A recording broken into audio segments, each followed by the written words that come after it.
Good morning mga palangga, pabunus to Delia Vlogs. Balik-balik naman kung ano, wala naman edit. No, so February 9 ta karon nga adlaw, so guide na to karon is si 0 og si 4. Butangan pa nato ni date dere February 9. Nara sa kilid atong kuan, so mamasin sa daan karon nga adlaw unsay maayo ni ron, no? Hawo na pud nato ni. So, bag dili. So, kung nakabalik mo sa to ang Bisper ha, mas maayo. Itong Bisper na to nga 94 ba, nga kung gipabalikan.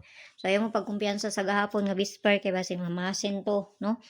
So, nara na sa inyo ha, basta kaya ko kagaingon rajud ko, kung ganahan ra mo mabalik. Kaya mo segunda para ba na. Okay? So, pabonus to gahapon. Laing, paminaw, good oy. May pabonus to ha.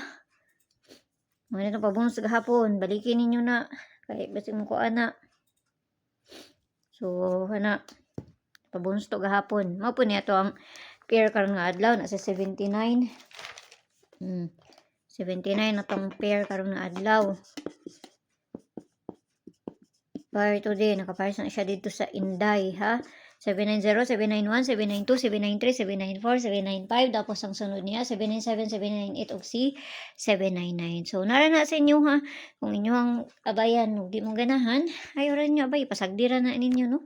Pamasin naman yung ato, So, dira sa pabonus. Okay. Lain akong paminaw. So, ang pabonus to karon nga adlaw is si 09. So, paano man taron? Pizza 9 man taron. So, kamo na bahala magpaligas ana. Unsay kuan ninyo, pwede ninyo na bali-balihon ha. So, kanilang ako ang paligas niya, no? Ako lang gibuhat og 1 ng 0. So, mayong buntag da sa inyo, ampi ang tanan ug kana ra. Tanag makakuan taron. Ug dili wala jud tay mahimo kay pamasin naman nga ato no? So, ampi ang tanan ug kana lang. Tanag musubay na. Bye-bye.